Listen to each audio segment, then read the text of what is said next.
समझने का, ये तो विवेक जागृत करने का विषय है। क्या नाटक है? एक ही सच्चिदानंद भगवान जड़ चैतन्य रूप लेकर के हिल रहा है। अभी बात तुम्हें अनुभूति करनी है कि सब पत्नी से कहो तुम नाटक हो, पुत्र से कहो तुम नाटक हो, पिता से कहो तुम नाटक हो, पागल घोषित कर दिया।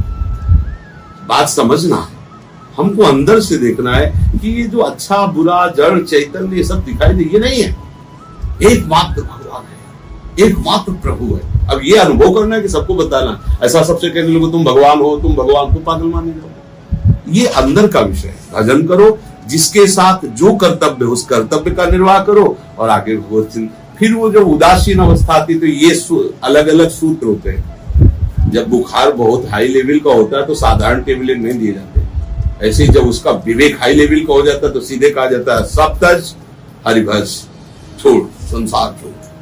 अब वो अंदर से वो प्रबल वेग वैराग्य का बढ़ा। अब वहां ये काम नहीं चलेगा कि कर्तव्य पालन करो और सर्वधर्मान परित्यज्य माम एकम शरणम व्रज। भगवान ही तो बोल रहे, नहीं तो भगवान ही तो कह रहे अपने अपने धर्म का पालन करो। एक ये साधारण उपदेश और या साधारण उपदेश, सर्वधर्मान परित्यज्य माम एकम शरणम। तो स्थिति होती है, तो आपको देखना है अंदर कि आपकी स्थिति क्या है। अगर स्थिति गड़बड़ है और आप ये चाल चलोगे तो चल ही नहीं पाओगे, सारा मन वहीं लगा रहेगा परिवार में, संसार में। अगर स्थिति सही है तो वहां रहते हुए भी सारा का सारा चिंतन इधर होगा, वृंदावन बिहारी बिहारी होगा। तो मुझे लगता है अपनी स्थिति को देखकर ही कदम उठाने चाहिए। समझ रहे हो? बात दोनों प्रभु की ही है। गृहस्थी भी प्रभु का है और वैरागी भी प्रभु का है। गृहस्थी में रहकर भी भगवत प्राप्ति होती है और वैराग्य से भी भगवत प्राप्ति होती है। पर गृहस्थी को अंतर वैराग्य धारण करना होता है। वैरागी बाहर का वैरागी और अंतर का दोनों का होता है।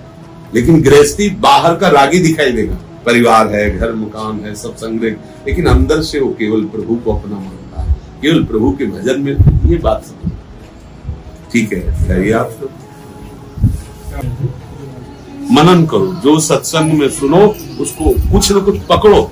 जैसे इतनी देर वार्ता हुई, अब आप बाहर निकलो तो आपने क्या लिया, कुछ पकड़ो। तो कोई एक शब्द पकड़ो, कोई एक पंक्ति पकड़ो जो तुम्हारे दिमाग में घूम जाए कि आज हम संत संग किया तो ये बात आज हमने पकड़ी। अब उसको कहो मत किसी से, उसको अंदर ही, अब उसको आचरण में उतारो। अभी महात्मा बन जाओगे, अभी भजन मार्ग शुरू हो जाएगा। अब सुन करके गए बाहर, अब आपसे पूछा जाए क्या सुना, नहीं बहुत बढ़िया था, कई लोगों ने प्रश्न किया, बड़ा उत्तर दिया, नहीं आपने क्या पकड़ा, नहीं सुना बस। श्रोता सोई परम सुजान सुनत चित रति करे। एक एक शब्द हमें पकड़ में आ जानी चाहिए। अच्छा इसका उत्तर ये, इसका उत्तर ये, इसका उत्तर। सारांश में पूरे अभी ये जितना अपनी चर्चा हुई 30-35 मिनट, पूरे में 5 शब्द पकड़ लो, ये। अब उन पर विचार करो, उनको देखो अपने जीवन में कितना है। अभी अभी आगे बढ़ना शुरू। अब क्या होता है, हम लोग घंटों सत्संग सुनते हैं, पकड़ते एक शब्द नहीं। कुछ लोगों का स्वभाव होता है, काम कर रहे हैं, सत्संग सुन रहे हैं, अच्छा है, पर वो केवल सुन ही रहे, पकड़ नहीं रहे।